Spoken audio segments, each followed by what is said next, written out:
자, 강의 시작합니다. 이번 시간에는 소급표 금지 원칙을 하겠습니다. 제형법분지의 파생 원칙 중에 두 번째입니다. 이 파트는 언제 법을 행위자에게 적용하느냐의 문제입니다. 자, 내용의 봅시다. 행위시라는 얘기는 행위 당시를 말하는 겁니다. 행위 당시의 법률에 의하여 무엇이 범죄고 어떤 형벌을 부과해야 하는지를 결정해야지 행위 후의 법률에 의하여 결정하면 안 된다. 범죄 성립 그리고 그에 대한 처벌 모두 행위 당시의 법률에 의해야 된다는 얘기죠. 왜 그래야 됩니까? 법은 변화무쌍하거든요. 도중에 개정될 수가 있습니다. 근데 개정된 후의 법률이 개정되기 전, 즉 행위 당시의 법률보다 피고인, 즉 행위자에게 불리한 경우 어떻게 하겠습니까? 또는 유리한 경우 어떻게 하겠습니까? 어느 법을 적용할 것인가의 문제가 이 파트입니다. 근데 타이틀을 보시면 소급표 금지 원칙 아닙니까? 소급표를 금지한다. 소급표가 뭡니까? 소급이라는 것은 시간적으로 거꾸로 과거로 거슬러 올라가는 효과를 말하는 겁니다. 시간적으로 과거로 거슬러 올라가서 적용해 주는 것, 이걸 소급표라고 합니다. 금지가 대원칙이라는 얘기죠. 다시 봅시다. 행위시 법률에 의하여 무엇이 범죄고 어떤 형벌을 부과해야 하는지를 결정해야지 행위 후의 법률에 의하여 결정하면 안 된다. 다른 말로 사후입법, 나중에 법이죠. 나중에 법으로 범죄와 형벌을 행위자에게 불리하게 소급 적용하는 것을 금지하는 것을 말하는 원칙입니다. 이게 소급표 금지 원칙이다. 대원칙입니다. 자, 인정 이유 봅시다. 왜 소급표를 인정하면 안 됩니까? 이거야. 봅시다. 행위시, 즉 행위 당시에 범죄가 되지 않거나 행위 당시에 범죄가 전혀 아닙니다. 또는 행위시 법정형대로 처벌된다고 신뢰한 행위자. 행위자는 여기서 범죄자, 즉 피고인을 말하는 겁니다. 행위자가 행위 당시에 이게 범죄가 안 되는 거네? 그럼 마음 놓고 행위했을 것 아닙니까? 또 행위 당시에 범죄였는데 요만큼 처벌합니다. 그러면 행위자는 이거 범죄이면서 요만큼 처벌? 나 그냥 처벌되지 뭐 이렇게 믿고 행위했을 거란 말이죠. 그걸 여기다 써놓은 겁니다. 행위 당시에 범죄가 안 되거나 행위 당시에 법정형대로 법에 정해진 대로 처벌되겠지라고 신뢰한 행위자를 사후법률, 즉 나중에 법률에 의하여 범죄가 안 됐던 거를 나중에 법을 만들어서 처벌하거나 법정형 행위 당시 요만큼 했는데 행위 시에 정한 법정형보다 가중해서 처벌하는 사후입법으로 처벌하는 것은 이런 뜻입니다. 법에 대한 국민의 신뢰와 국민의 행동의 자유를 보장할 수가 없다는 얘기죠. 국민의 신뢰를 저버리는 사후입법으로 소급 적용하면 안 된다는 거죠. 그러므로 법에 대한 국민의 법적 안정성과 예측 가능성을 확보하는 법치국가 이념과 담보라는 건 뭐 확보하는 지켜준다는 얘기죠. 법치국가 이념과 형사 정책적 근거에 의해서 인정하고 있는 겁니다. 뭐 거창한 말이지만 쉽게 아시면 됩니다. 행위 당시에 범죄가 안 됐겠다. 또는 행위 당시 요만큼 처벌되겠지라고 생각하고 행위한 사람을 신뢰를 주라는 얘기죠. 나중에 법을 만들어서 처벌한다든가 행위 당시 법보다 더 많이 처벌하는 법을 소급 적용하면 행위자에게 불리하기 때문에 안 된다는 겁니다. 쉽죠? 자, 그런데 예외적인 허용이에요. 소급표 금지 원칙은요. 모든 소급표를 금지하는 게 아니라 예외적으로 소급표를 인정하는 경우도 있다는 거죠. 그것도 중요하죠. 자, 예외적 허용 봅시다. 한편 이 원칙은 소급표 금지 원칙은 사후 법률이, 즉 나중의 법률이 행위 당시 법률보다 행위 시 법률보다 행위자에게 유리한 경우에는 예외적으로 소급 적용하는 경우가 있을 수 있다는 거죠. 소급 적용이 허용되는 이유가 예외적으로 있다는 거예요. 예외적으로. 어느 때라고요? 행위자에게 유리하게 바뀌었을 때는 거꾸로 거슬러 올라가서 적용해도 행위자에게 불리한 게 없지 않습니까? 그럴 때는 소급표를 인정할 수 있다는 거죠. 즉, 이 원칙은, 소급표 금지 원칙은 행위자에게 불리한 소급표를 금지하는 것이고, 그게 원칙이죠. 행위자에게 거꾸로 유리한 소급표는 허용할 수 있는 거란 얘기죠. 그러니까 여러분, 지금 제가 문제 하나 낼 테니까 맞았는지 틀렸는지 판가름 해보세요. 소급표 금지 원칙은 일체의 소급표를 모두 금지시키는 원칙이다. 맞을까요? 틀릴까요? 틀린 겁니다. 일체의 소급표를 다 금지시킨다? 아닙니다. 여기 써놨듯이 행위자에게 불리한 사후입법, 소급입법으로는 처벌 못하지만 행위자에게 유리한 사후입법으로는 소급표를 인정할 수 있다는 겁니다. 아시겠죠? 그래서 뭐뭐뭐 금지 원칙이라는 것은 행위자에게 불리한 것만 금지하는 거고 행위자에게 유리한 것은 허용할 수 있는 겁니다. 왜? 재헌법준지는 대원칙이 보장적 기능을 수행하다고 했지 않습니까? 국민의 자유 권리를 보장하는 거기 때문에 자유 권리를 침해하는 소급 적용은 안 되는 거지만 오히려 거꾸로 자유 권리를 보장을 잘해주고 그 처벌을 완화해주는 것 이런 건 허용해야 될 것 아닙니까? 그런 내용입니다. 자, 그 다음 파트를 보시면 제가 소급표 관련해서 설명을 드릴 때 6가지 사례를 써놓고 설명드립니다. 이거는 판례 내용이기도 하지만 우리 형법 1조 1항, 2항, 3항의 내용과 밀접한 관련이 있는 것을 제가 그림으로 설명합니다. 이렇게 설명하니까 학생들 반응이 아주 좋더만요. 시각적으로 탁 와닿는다는 얘기죠. 한 번은 제가 이거를 이렇게 칠판 가득히 필기해가면서 지금은 이제 전자칠판으로 하니까 필기 미리 해와서 깔끔하게 됐죠. 칠판에 일일이 필기해가면서 이렇게 쭉 설명하니까 상당수 학생이 와 어떻게 소급표 금지 원칙을 저렇게 쉽게 제 자랑 같지만 저렇게 쉽게 설명할 수 있나 그런 얘기 하시더라고요. 고마운 얘기죠. 저는 그렇게 이해를 잘 하시니까 오히려 제가 고마운 건데 예? 그래서 이렇게 정리해 왔습니다. 편안하게 보세요. 자, 순서대로 쭉 볼 겁니다. 여러분 그림을 잘 보세요. 자, 1번 사례 봅시다. 2021년 1월 기준할 때 이 당시의 법을 말하는 겁니다. 행위는 요구사이지만 이 당시의 법이 행위 당시 법 아닙니까? 2021년 1월 달에 1번 가봅시다. 어느 행위인지 모르지만 그 행위는 처벌하지 않는 행위입니다. 불벌이라고 썼죠. 불벌. 처벌하지 않습니다. 그럼 여러분, 저 행위 하겠습니까? 안 하겠습니까? 하죠. 왜? 처벌하지 않는 행위지 않습니까? 그런 행위를 해야죠. 그래서 어떤 사람이 열심히 3월에 행위를 했습니다. 무슨 일이 일어납니까? 무슨 일? 아무 일도 안 일어납니다. 누가 뭐라고 합니까? 처벌되지 않는 행위를 했는데 누가 뭐라 합니까? 아무 일 없이 그냥 지나갑니다. 체포? 아니죠.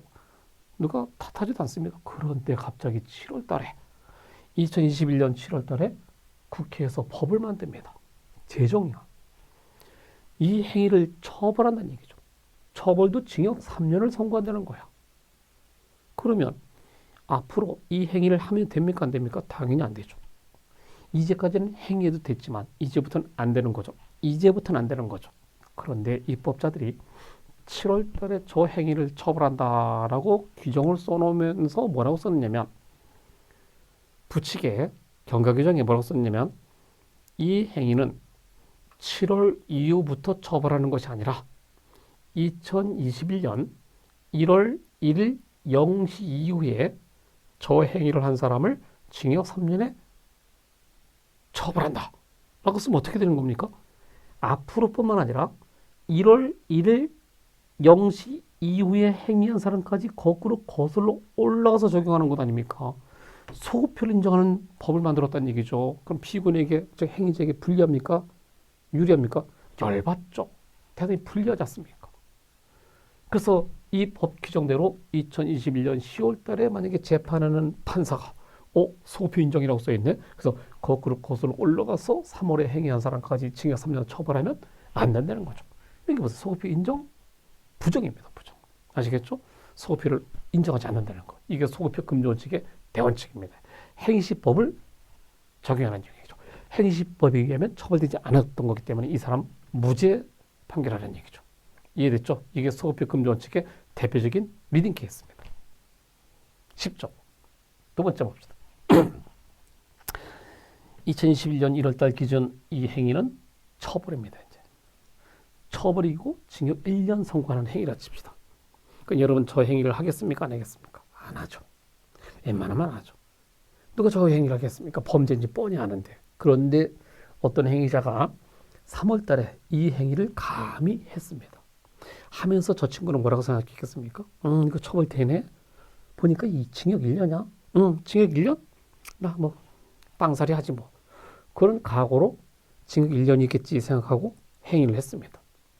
무슨 일이 일어납니까? 체포되겠죠. 체포돼서 재판 진행 중입니다. 재판 진행 중이고 이 사람은 나 징역 1년 받겠지 생각했는데 갑자기 7월에 입법부에서 이 법을 개정을 합니다. 개정해서 똑같이 처벌하는데 이젠 달라. 징역 3년이야. 더 가중 처벌하는 걸로 바뀌었습니다. 그러면 3년 징역 선고받는 사람은 누굽니까? 7월 이후에 행위한 사람에 대해서 징역 3년 선고해야 되겠죠. 근데 입법자가 부칙 경과 규정에 뭐라고 썼냐면 앞으로 한 행위자 징역 3년뿐만 아니라 이제 즉 7월 이전에 행위를 한 범죄인도 징역 3년을 선고하라 라고 썼다 칩시다. 그럼 10월달에 재판하는 법관이 소급표 허용하네 해서 거꾸로 올라가서 3년 선고할 수 있습니까? 행위자에게 불리하죠? 저거는 안 된다는 겁니다. 역시 소급표 부정입니다. 1, 2번 보세요. 비군에게 다 불리하게 소급 정해 주는 것 아닙니까? 저것은 금지하는 것이 원칙이라는 얘기죠. 소급표 금지입니다. 부정. 이해됐죠? 쉽습니다. 3번 봅시다. 1월 기준은 처벌합니다. 징역 3년이야. 웬만하면 행위 안 하죠. 근데 행위자가 할까 말까 하다가 했습니다. 저 행위를 했어. 범죄를 범했다는 얘기죠. 행위했습니다. 징역 3년 각오하고 했어. 체포됐겠죠. 재판 진행 중입니다. 얘는 재판정에 들어가서 나 징역 3년 받을 거야 라고 자포자기한 심정으로 재판받고 있는데 갑자기 국회에서 입법부에서 이 법을 개정하면서 잘 보세요. 처벌하지 않는 걸로 바꿨습니다. 이제껏 징역 3년 처벌했던 이 범죄 행위를 이제부터 처벌하지 않는 거로 바꾸는 거예요. 않는 거로. 그럼 봅시다. 이제부터 이 행위한 사람을 처벌하지 않아야 되는데 입법자가 부칙 경과 규정에다가 이렇게 써놨습니다. 앞으로 처벌하지 않는 것뿐만 아니라 지금까지 행위를 한 사람도 거꾸로 거슬러 올라가서 적용해서 처벌하지 말라 라고 썼다 칩시다. 그럼 10월달에 법을 적용하는 법관이 축하한다. 야, 너 이제껏 처벌했었는데 이제 처벌 안 해. 소급 적용해라고 써 있어 라고 해서 소급표를 인정할 수 있습니까? 끝에 보세요. 소급표 인정이라고 써 있지 않습니까? 왜 그렇습니까? 행위자에게 유리하게 바뀌었지 않습니까? 행위자에게 유리하게 바뀌었기 때문에 이때는 소급표를 인정할 수 있다는 겁니다. 그럼 행위자는 되게 좋아하겠죠. 엄청 쉽죠. 이게 소급표 인정입니다. 그래서 소급표 금지 원칙, 모든 소급표를 금지하는 것이 아니라 행위자에게 불리한 것만 금지하고 행위자에게 유리한 건 소급표를 허용할 수 있다는 겁니다. 4번도 볼까요?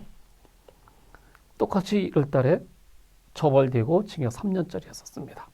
행위를 했어. 3년 징역 감수하고 했습니다. 체포돼서 재판 진행 중입니다. 그런데 역시 국회에서 7월달에 법을 개정했는데 똑같이 처벌을 하는데 징역 1년으로 깎아주는 겁니다. 그럼 지금부터 저 행위한 사람을 징역 1년 선고하는 건 당연한 건데 입법자가 앞으로뿐만 아니라 이전에 행위한 사람까지 모두 덩달아서 징역 1년 선고하라고 소급표를 인정하는 법조문을 만들 수 있느냐? 있다는 겁니다. 보세요. 소급표 인정이랬습니까? 소급표 인정입니다. 왜? 행위자에게 이것도 역시 유리하게 바꿔준 거지 않습니까? 그렇기 때문에 소급표를 인정해도 된다는 얘기죠. 그래서 1, 2번 같은 경우에는 행위자에게 불리한 소급 적용이기 때문에 안 되는 것이 원칙이고 3, 4번은 행위자에게 유리한 소급 적용이기 때문에 허용한다는 얘기죠. 이해됐죠? 아주 쉬운 겁니다. 덧붙여서 나중에 형법에 시간제 적용 범위에서 또 나오지만 3번 봅시다. 소급표 인정. 4번도 소급표 인정인데 구체적인 내용을 봅시다. 소급표 인정이라고 했지만 어떤 판결을 했느냐 이거죠. 자, 가로에 보세요. 면소 판결이라고 되어 있습니다. 형사소송법 용어인데 이건 어떤 거냐면 이제까지는 처벌됐던 거를 앞으로는 처벌하지 않는다 라는 의미 아닙니까? 국회에서 스스로 앞으로 처벌하지 않겠다라고 바꾸면서 소급표를 인정하는 겁니다. 그럴 때는 이제까지는 범죄였는데 앞으로는 범죄가 아니지 않습니까? 그렇게 바꾼 경우 소급비 인정할 때는 면소 판결입니다. 면소 판결. 면소 판결이기 때문에 판결 안 받는 겁니다. 예. 선고를 안 해요. 공소 제기 안 된 거로 보는 거예요. 요 주의할 것은 나중에 판례 따로 본다 그랬죠? 그때 구체적으로 보겠습니다만 무죄 판결이 아닌 걸 주의해 주세요. 출제하는 분들은 요 케이스를 소급이 인정해서 무죄 판결해야 된다 이렇게 내면 틀린 겁니다. 어떻게 보면 맞는 것 같지 않습니까? 무죄 판결은 어느 때 하느냐면 헌법재판소에 의해서 당해 법률 조항이 위헌 결정돼서 무효화 됐을 때 그때는 무죄 판결합니다. 그때는 왜 그러냐? 나중에 판례 또 할 겁니다만 지금 케이스는요. 자, 요 시점까지 이 법조항은 살아있던 겁니까? 처음부터 없었던 겁니까? 있었죠. 이제부터는 불벌이지만 이제까지는 유지했었지 않습니까? 그걸 입법자가 스스로 법을 바꿔서 불벌로 한 것뿐이지. 근데 헌법재판소에 의해서 만약에 이 당의 조항이 위헌 결정받았으면 그거는 헌법재판소법 조항에 의해서 소급해서 없어집니다. 소급해서 없어져요. 헌법재판소법 47조에 의해서. 소급해서 없어지기 때문에 헌법재판관에 의해서 당의 법조항이 위헌 결정받으면 이 법조항은 처음부터 애초부터 입법부가 만들지 않은 거로 보는 겁니다. 이 세상에 태어나지도 않은 거로 보는 거예요. 태어나지 않은 없는 법이었기 때문에 무죄 판결하죠. 그때는. 그러나 입법자가 스스로 처벌하지 않는 불벌로 스스로 바꿔준 것은 면소 판결한다는 걸 꼭 기억하십시오. 나중에 판례 볼 때 다시 말씀드릴 겁니다. 4번. 이런 경우 유일하게 바뀌었기 때문에 소급 인정하는데 이때는 경하게 처벌하면 됩니다. 경하게. 징역 1년 처벌하면 된다는 얘기죠. 쉽죠? 이 정도 설명은 아마 다 알아들으실 겁니다. 5번 봅시다. 자, 2021년 1월 당시에 처벌됐고 징역 3년짜리였습니다. 행위를 해서 똑같죠? 3, 4번 같이. 행위했는데 얘는 너무 빨리 잡혔어. 너무 빨리 잡혀가지고 징역 3년이 확정됐습니다. 확정돼서 교도소 들어갔습니다. 그 얘는 확정됐으니까 징역 살아야지. 그리고 3년도 살아야 돼. 징역 살이 하는데 출발했는데 갑자기 7월 달에 국회에서 법을 만들어서 개정해서 이걸 처벌하지 않는 걸로 바꿨습니다. 그럼 3번과 비교해 보세요. 3번 같은 경우는 늦게 잡혀가지고 늦게 재판 진행 중에 법이 개정돼서 불벌로 바뀌었기 때문에 소급표 적용받아서 인정받아서 면소 판결 받는다 그러지 않습니까? 근데 5번은 너무 빨리 잡힌 거야. 너무 일찍 잡혀가지고 징역 3년이 확정된 상태에서 교도소 생활하는 도중에 입법부에서 불벌로 바꿔준 겁니다. 이럴 때 어떻게 합니까? 이것도 유리하게 바뀐 것 아닙니까? 행위적이 유리하게 바뀌었기 때문에 소급표를 인정합니다. 인정하는데 3번 다시 보세요. 3번은 면소 판결하는데 5번은 면소 판결 할 수 없습니다. 왜? 유죄 판결이 징역 3년이 확정됐는데 무슨 면소 판결입니까? 이때는 어떻게 하라고? 1조 2항에 써 있습니다. 형의 지평을 면제하는 거예요. 형의 지평만 면제하는 게 뭡니까? 교도관이 문을 활짝 열고 축하한다. 야, 너 이제 처벌하지 않는 거래. 그냥 집에 가. 집으로 그냥 보내는 겁니다. 집으로 가는 겁니다.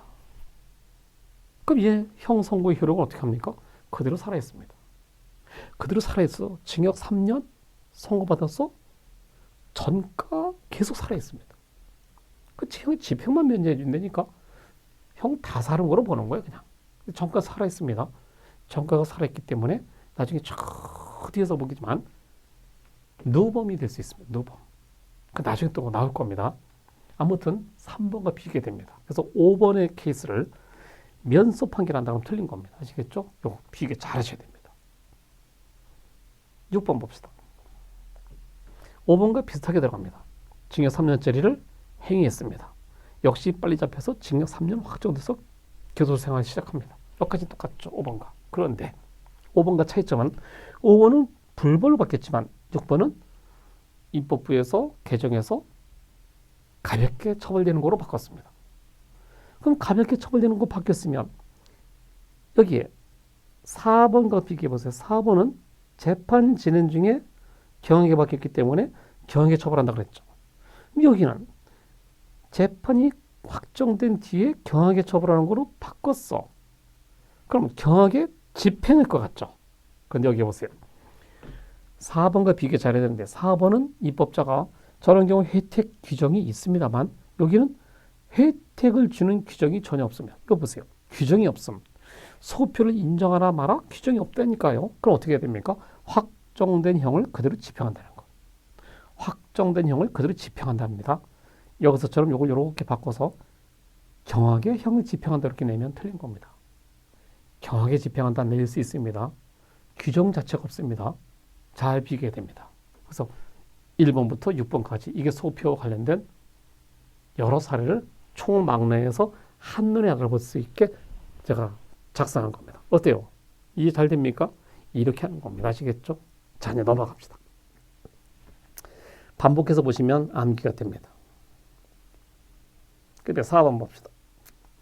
자, 이제는 소급표 금지 원칙이 적용되는지 문제되는 경우를 봅시다. 문제되는 것. 논란거리가 된다는 얘기죠. 자, 방금 1번 봅시다. 형사소송법 규정의 소급 변경. 지금 형법 시간입니다만 형법에 있어서는 법률을 행위자에게 불리하게 변경해서 소급 적용하면 안 되는 게 원칙이라고 그랬죠. 근데 문제는 형사소송법입니다. 절차법. 근데 거기에도 물론 이제 형사소송법 규정은 원래는 소급표 금지 원칙과 아무 관계 없는 겁니다. 그래서 형사소송법 규정은 원래는 소급표 금지 원칙 적용 안 되는 겁니다. 그게 통섭판례예요. 그런데 여러 형사소송법 규정 중에서 요것 공소시효가 문제입니다. 공소시효가 뭡니까? 형사소송법에서 따로 배우지만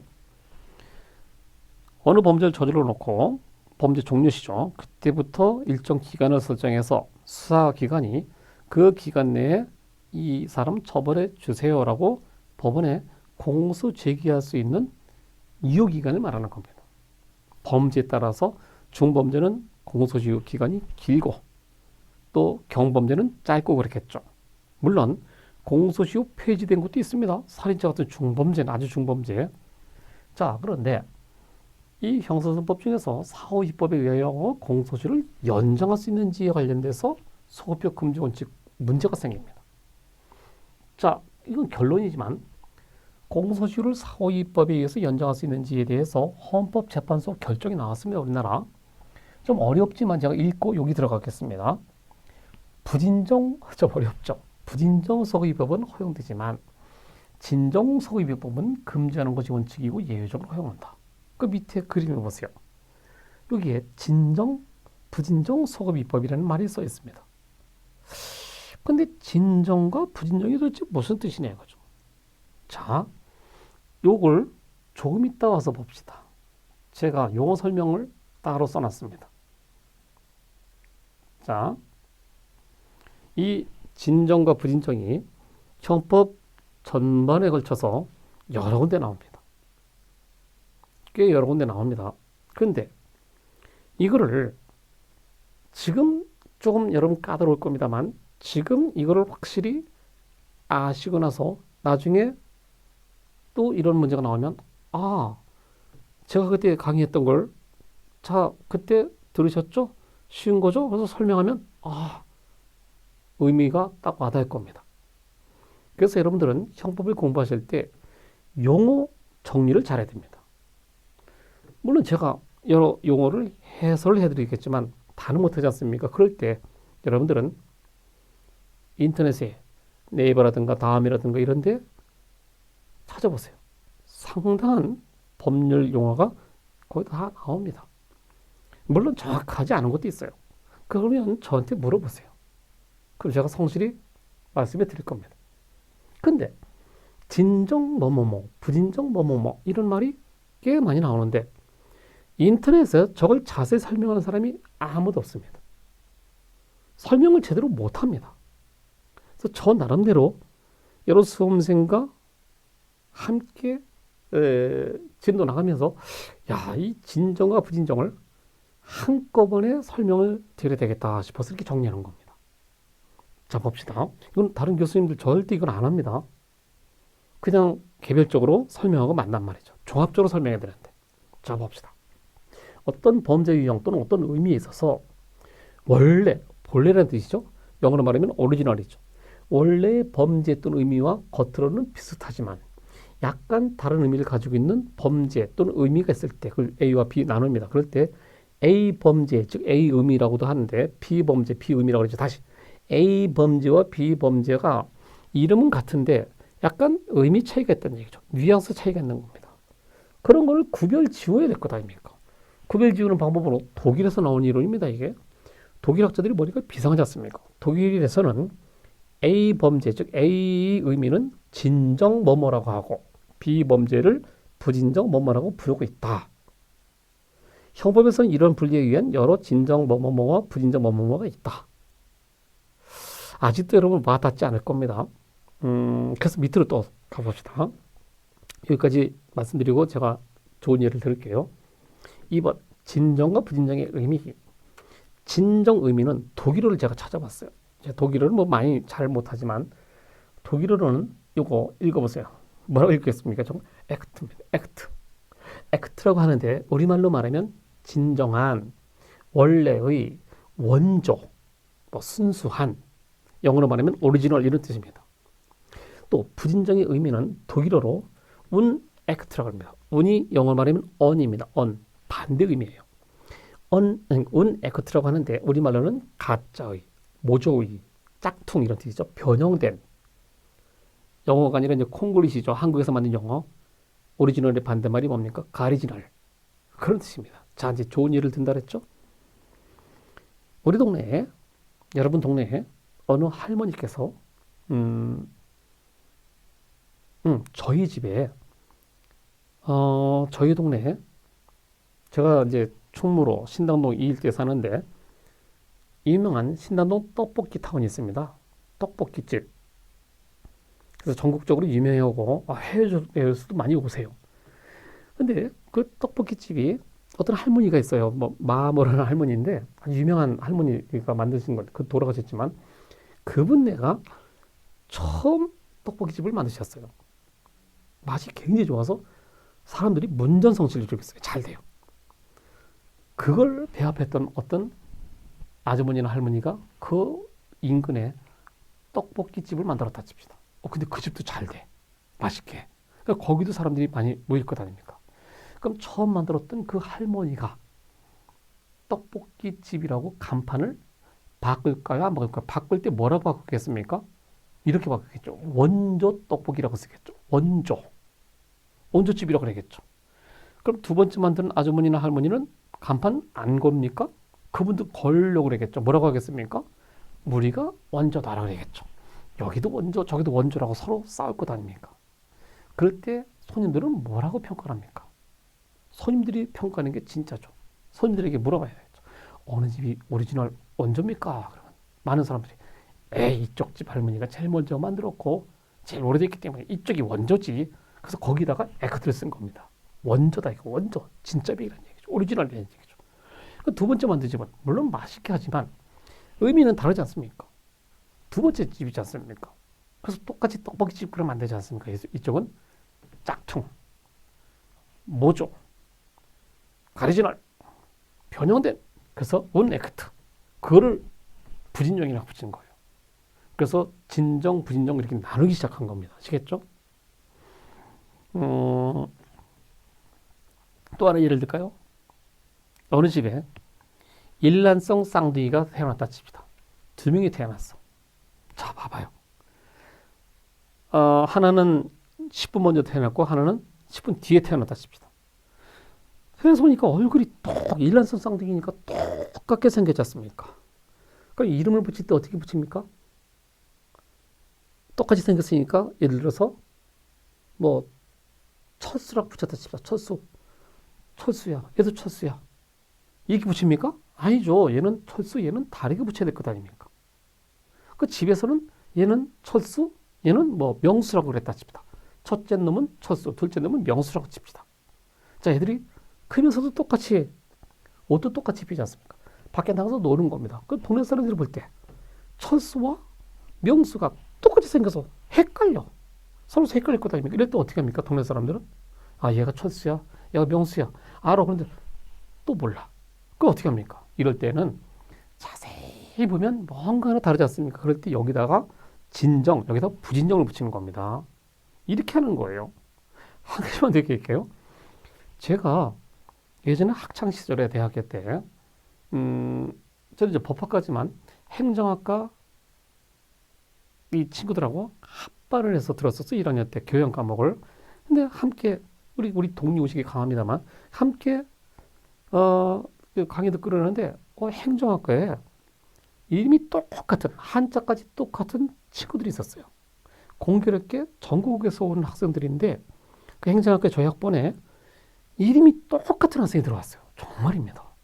그 교수님이 출석 부를 때, 그 친구 이름은 실명을 얘기를 안 하겠습니다. 뭐 봤어요. 뭐뭐 그러니까 네 그러고 손 들었어요. 왔구만 그러고 또 그 다음에 부르는데 또 뭐뭐 이미 똑같으니까 이 교수님이 뭐지? 뭐니까 이쪽에서 네 그러는 거예요. 어떻게 된 거야? 동명이인입니다. 그러니까 그래? 참 우연이구만 그랬어. 자 그렇게 한 친구들이 있었어요. 문제는 친구들끼리도 헷갈리는 겁니다. 친구들끼리 누구? 그러면 양쪽에서 대답을 하는 거예요. 한 번은 교수님이 누구 그러니까 양쪽에서 동시에 네 그러니까 누구야 누가 대출해 주는 거야 이러는 거예요. 그래서 제가 우리 친구들 앞에서 제안했습니다. 야 애들 헷갈리니까 이렇게 하자. 보니까 그냥 뭐 하면 둘 다 대답하고 둘 다 지칭하는 것 같으니까 제가 어떻게 제안했냐면 야 우리 이렇게 하자. 한 친구는 키가 크고 한 친구는 작아요. 그럴 때 제가 어떻게 했습니까? 야 얘는 키가 크니까 이러면 큰 석호 그러고 얘는 작은 석호 그러자 그랬어. 독일식으로 말하면 진정 석호, 분유 석호 아닙니까? 그 다음부터 큰 석호 그럼 제고, 작은 석호 그럼 얘지 않습니까? 그렇게 듯이 진정, 부진정으로 나누면 의미는 비슷하지만 뉘앙스가 다른 것 이렇게 분리해서 부르자는 얘기죠. 이게 독일 학자들의 발명품입니다. 참 머리 좋지 않습니까? 그래서 나온 거예요. 그래서 위로 다시 가봅시다. 진정, 부진정 나눈 거 봅시다. 의미가 그러니까 이름은 비슷하지만 의미는 비슷하지만 내용이 약간 다르는 거를 진정, 부진정으로 나눈다는 얘기죠. 봅시다. 여기 보세요. 두 개를 나눕니다. 1번 보시면 요 시점이 똑같은데 범행 종료 시점입니다. 범죄가 거기서 끝났어요. 근데 1번은 공소시효가 여기서 완성되는 거예요. 자, 공소시효 이내에 범인이 잡혀서 공소제기하면 처벌합니다. 근데 공소시효가 완성된 뒤에 잡혔어.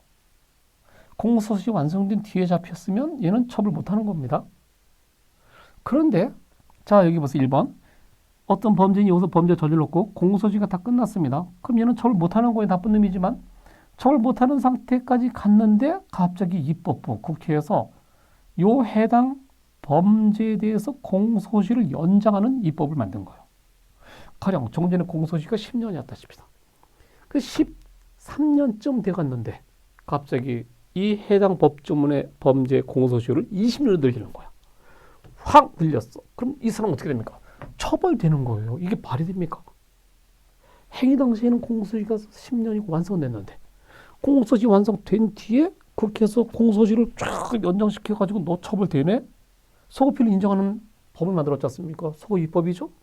자, 소급입법입니다. 일단은 2번 사례 봅시다. 2번은 중범죄야.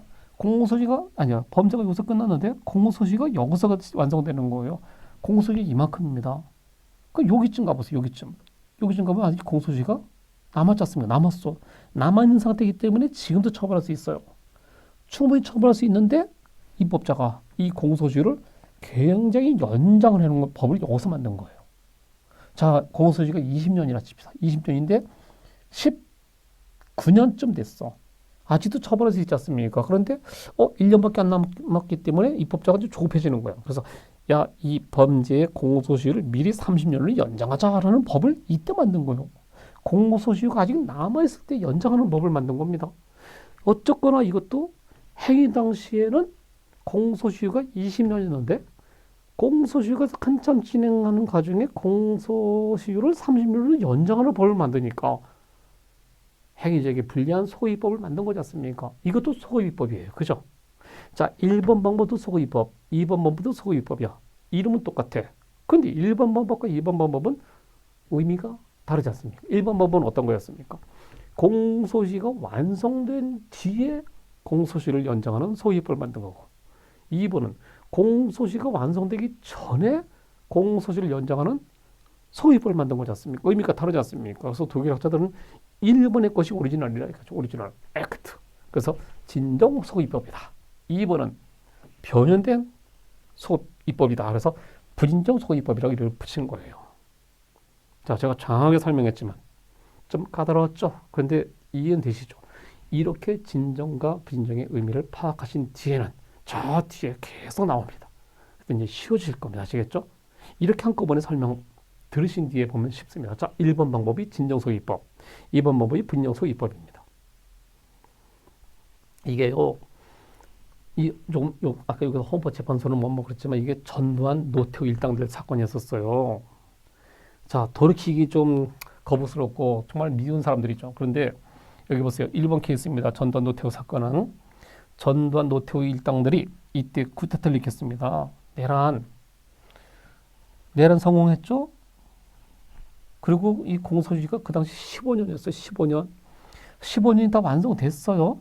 그럼 아쉽지만 전두환 노태우 처벌 못하는 상황이 된 거예요. 이제 이 이후에 공소시 완성된 이후에 정치권에서 특별법을 만들어서 이 법부에서 특별법을 만들어서 공소시를 연장하는 5.18 광주 민주화 운동 등에 관한 특별법을 만들어서 전두환 일당을 처벌하려고 했던 거예요. 그럼 2번 방법이 아니라 1번 방법 아닙니까? 진정소위법을 만든 거예요. 그러니까 전두환 노태우 일당이 아니 그 애들 말이에요. 우리가 설령 내란죄를 저질렀다 하더라도 공소시가 다 끝난 뒤에 사후위법으로 공소시를 연장하는 법을 만든 건 이건 민주주의 원칙에 법치주의 원칙에 어긋나는 것 아니냐. 이거 소위법 인정하는 거니까 우리는 저 법 적용을 안 받겠어 라고 주장했던 거예요. 나중에 판례도 나옵니다만 그때 헌법재판소에서 야 들어봐라. 이번 케이스 부진정소위법은 허용되는 건데 진정소위법 요거 전두환 노태우 사건에선 금지하는 것이 원칙이야. 니네가 맞아. 그렇지만 예외적으로 너네들 경우에는 허용해서 처벌해야 돼라고 해서 그 전두환 노태우 일당이 처벌된 겁니다. 진정소위법은 원칙상 부정인데 예외적으로 허용하는 겁니다. 그 뒤에 판례 따로 볼 때 말씀드릴 겁니다. 이해되죠? 이렇게 된 겁니다. 자, 넘어갑니다. 그래서 여기 3번, 4번 마무리합시다. 진정소위법. 이미 공소시가 완성된 범죄에 대하여 사후위법에 의하여 공소시를 정지시키거나 연장하는 것을 의미한다. 진짜 오리지널이라는 얘기죠. 오리지널 소위법. 부진소위법. 아직 공소시가 남아있는 상태에서 사후위법에 의하여 공소시 진행을 정지, 연장시키는 법을 만드는 것. 이게 부진소위법입니다. 나머지 판례를 정리하겠습니다. 나중에. 자, 그 다음에 방금 2번 봅시다. 판례의 소급 변경에 의한 처벌. 참 용어 생소하죠. 판례의 소급 적용에 의한 처벌. 읽고 제가 사례를 들어서 말씀드릴게요. 대법원은 행위 당시 판례에 의하면 처벌 대상이 되지 아니한 것으로 해석되었던 행위를 갑자기 판례를 변경하여 처벌한다 하더라도 소급적 금지 원칙에 반하지 않는다. 자, 이제 말씀드릴게요. 자, 여기 3명의 학생이 있다 칩시다. 자, 첫 번째 학생한테 물어봅니다. 자, 이 학생이 A 행위를 했다 칩시다. 그런데 A 행위를 했는데 이게 처벌되는 건지 안 되는 건지는 애매해. 근데 이 학생이 행위를 했다 칩시다. 근데 수사관이 이 사람을 처벌해 주세요라고 공소 제기했다 칩시다. 기분 나쁘겠죠. 법정에 끌려갔으니까. 조마조마했겠죠. 근데 법관이 심리한 끝에 선고하겠습니다. 그러고 피고인 무죄로 땅땅땅 선고한 겁니다. 기분 좋죠. 그래서 이 학생은 무죄래. 그래서 기분 좋게 집으로 갔습니다. 다음 B 학생한테 물어봅니다. 저거 봤죠? A 학생이 이 사람이 그 행위를 했는데 무죄 판결을 받고 집에 갔어. 그럼 그 행위를 하겠습니까? 안 하겠습니까? 하죠. 왜? 법원에서 무죄 판결 받았는데 그런 행위를 하지 뭘 합니까? 그래서 이 학생도 그 행위를 했습니다. 두 번째 학생은 행위를 했어.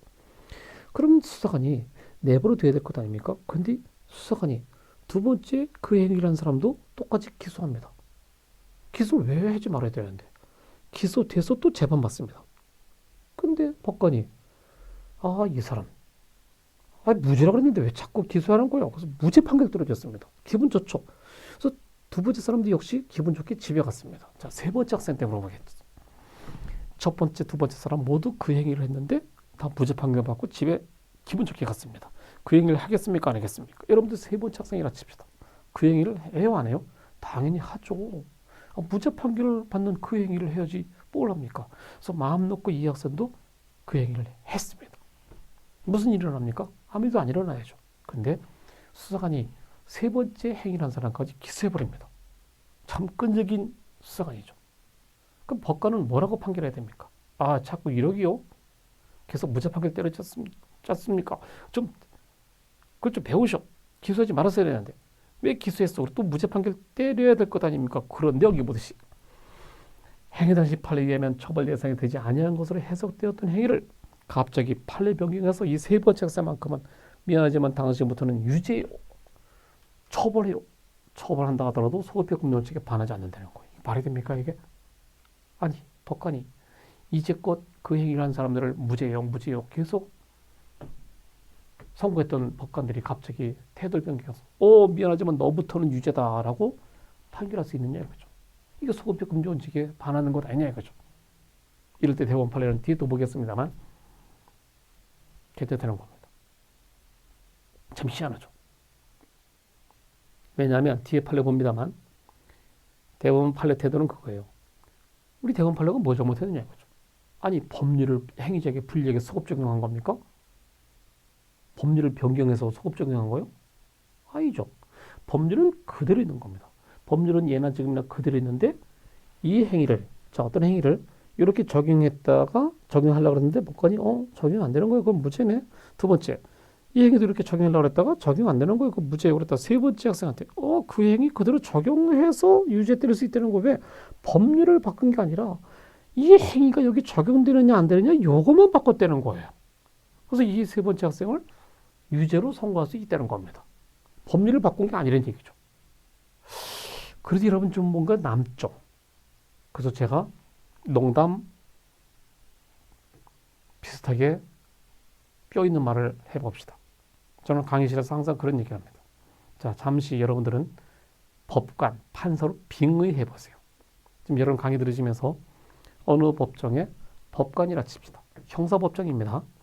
그럴 때 어느 행위를 했다는 이유로 수사관이 기소했습니다. 이에 좀 처벌해 주세요. 여러분들이 재판합니다. 오늘 선고 공판하는 날이에요.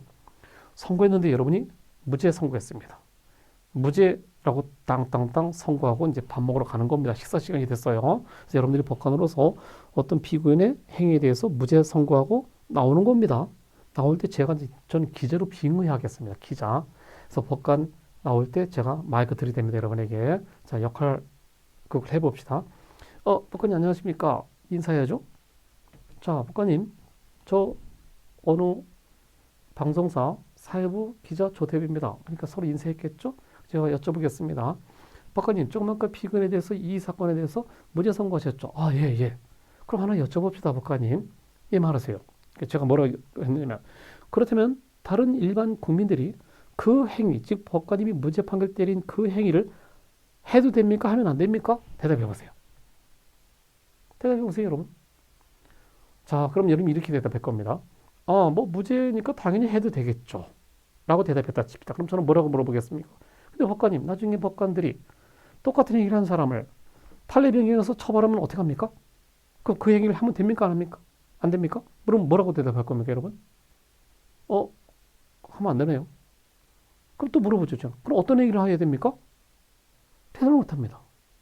대답을 못 하는 거예요. 또 여러분이 이제 무죄 판결 선고한 사람에게 또 물어봅니다. 법관님, 그 행위를 우리 국민들이 해도 됩니까? 하면 안 됩니까? 그러면 여러분이 하면 안 됩니다. 왜요? 그럼 뭐 합니까? 국민들이? 어떤 얘기를 합니까? 그러니까 지금 제가 무죄 판결 드렸지만 나중에 또 다른 법관이 판례 변경해서 처벌할 수 있지 않습니까? 그러니까 하지 마세요. 그럼 황당한 대답이죠. 그럼 제가 또 물어봅니다. 그럼 법관님, 국민들은 도대체 어떤 행위를 해야 되는 겁니까? 좀 얘기 좀 해주세요. 그럼 여러분 판사로서 아무 대답 못 할 겁니다. 이게 말이 되는 겁니까? 도대체 뭘 하고 뭘 하지 말아야 되는지 법관들이 가르쳐줘야죠. 이 재판은 공개 재판 아닙니까? 공개를 왜 합니까? 국민들에게 이 행위는 해도 된다. 이 행위는 하면 안 된다. 라는 거를 가르쳐 주려고 그러는 것 아닙니까? 근데 자기들이 무죄 판결을 때렸다가 미안하지만 너부터 유죄다? 갑자기 바꿔? 이건 말이 안 된다는 거예요. 제 말이 맞지 않습니까? 여러분이 법관이라면 어떻게 대답하겠습니까? 무죄 판결을 하고 나서. 그래서 더 뒤에 나중에 형법 교수님들은 이거를 이렇게 현명하게 해석합니다. 저는 현명하게라고 수식을 붙였지만 법관들이 이렇게 변경해서 처벌할 수 있다고 하는데 학자들은 그렇게 만든다는 겁니다. 이거를 자꾸 뒤에 나중에 법률의 차고에서 배우지만 금리차고 거기서 배우지만 이걸 형법 16조로 해석하는 거예요.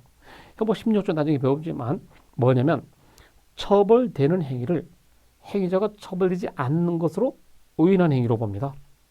다시 말합니다. 처벌되는 행위인데 처벌되지 않는 행위로 착각을 해서 행위한 거를 법률의 착오라고 봅니다.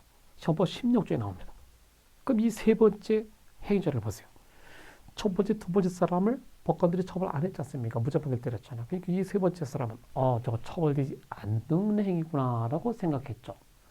근데 세 번째 재판에는 법관은 처벌되는 거야라고 유죄 선고하죠. 그러면 이제껏 처벌되지 않는 거로 생각했었는데 이 사람 입장에서는 이제 처벌되는 거니까 처벌되는 걸 처벌되지 않는 걸로 착각했지 않습니까? 그럼 세 번째 사람은 법률에 착오 일으켰다는 겁니다. 그렇게 해석하자는 얘기죠. 세 번째 사람은 법률에 착오 일으킨 겁니다. 그럼 어떻게 취급합니까? 16조 끝에 가면 그 오인에, 즉 이 사람 착각 빠진 착오에 정당한 이유가 있으면, 정당한 사유라는 얘기죠. 정당한 이유가 있으면 벌하지 아니한다. 여기서 처벌하지 않는다는 것은 책임을 빼줘서 무죄가 된다는 겁니다. 나중에 배웁니다만 범죄 성립 요건 세 가지, 구성 요건에 대해서 이것은 책임인데 책임을 빼줘서 무죄로 취급하자는 얘기죠. 16조 중에서 그렇게 해주자는 겁니다. 이제 형법학자들은 그 말이 맞는 것도 아닙니까? 세 번째 사람 입장에서는 이제껏 법관들이 무죄라고 했던 것을 믿었을 것 아닙니까? 근데 처벌하니까 법률에 착오지 않습니까? 그리고 법관들이 이제껏 무죄 판결 때렸던 것을 믿는 데에 정당한 사유가 되지 않습니까? 법관들의 판결 태도를 믿는 건 정당한 이유가 있지 않습니까? 그럼 누구 말을 믿습니까? 그래. 그래서 정당한 이유가 있는 사람이에요. 세 번째 사람은. 그래서 이 사람은 법률에 착오이면서 정당한 이유가 있기 때문에 책임을 빼줘서 무죄 취급하라는 얘기죠. 그 세 번째 사람까지 다 무죄네. 첫 번째 무죄, 두 번째 무죄, 세 번째도 무죄인데 세 번째 무죄는 좀 독특하죠. 법률의 착오인데 오인의 정당한 이유가 있기 때문에 책임을 조각해서 무죄죠. 자, 그럼 네 번째 사람 봅시다. 자, 세 명의 사람이 다 무죄 판결로 집에 갔습니다.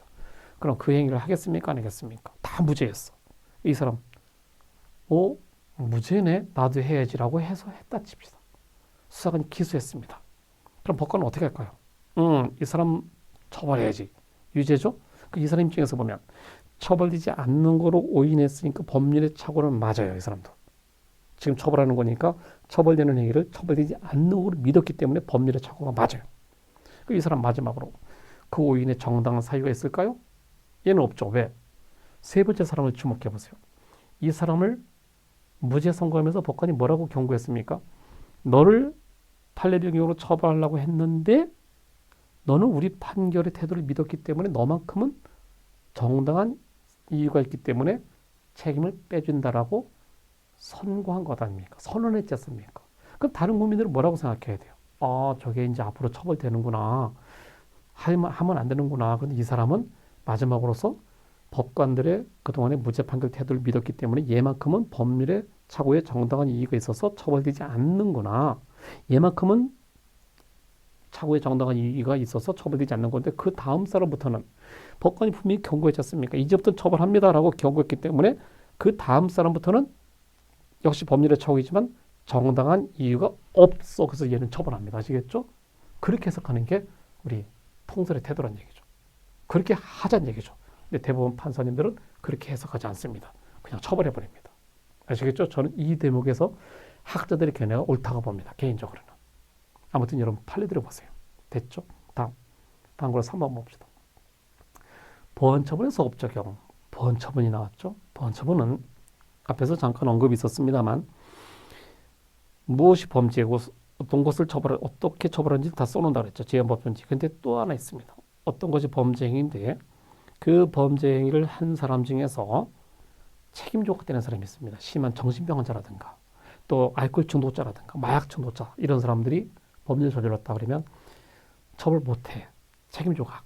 그래서 집으로 보냈는데 심한 정신병 환자는 치료를 해줘야 될 것 아닙니까?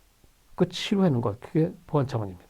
또는 성범죄자가 있다 칩니다. 그럼 걔는 유죄 판결 받겠죠. 근데 얘는 유죄 판결 받고 집행 끝나고 집에 보내면 또 성범죄 재차, 3차 저지를 수 있지 않습니까? 그렇기 때문에 이 사람을 감시해야 될 것 아닙니까?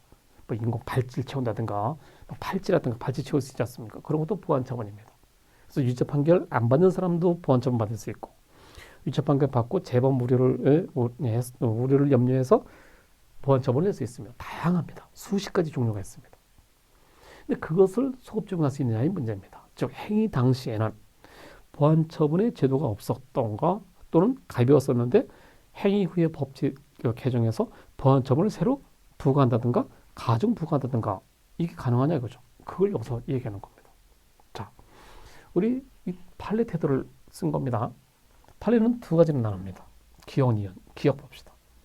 일반적인 보안 처분의 경우와 니은번 형사처벌 대신 부과하는 보안 처분 두 가지로 나눕니다. 일반적인 보안 처분은 어떤 거냐면 여기는 자세히 안 썼습니다만 판례 나옵니다만 저거는 이렇게 암기했어요. 신체의 자유를 요만큼 조금만 침해하는 것, 감시하는 것 있죠. 신체 자유를 요만큼만 제한하는 겁니다. 그러니까 크게 제한하는 것이 아니기 때문에 소급 적용을 허용하자는 얘기죠. 그게 일반적인 보안 처분의 소급 적용입니다. 읽어볼까요? 일반적인 보안 처분은 장래 위험성으로부터 행위자를 보호하고 재차 범죄를 범할 우려가 있는 애를 보호한다는 얘기죠.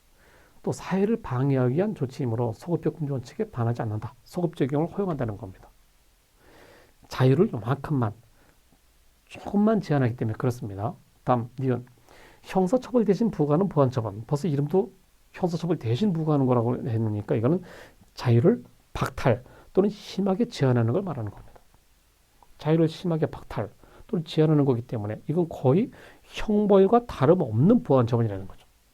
그렇기 때문에 형벌에 대해서 소급 적용을 원칙상 금지하는 것과 똑같이 형사처벌 대신 부과하는 보안처분은 실질적으로 신체 자유를 제한하는 것 아닙니까? 많이 제한하는 거란 얘기죠.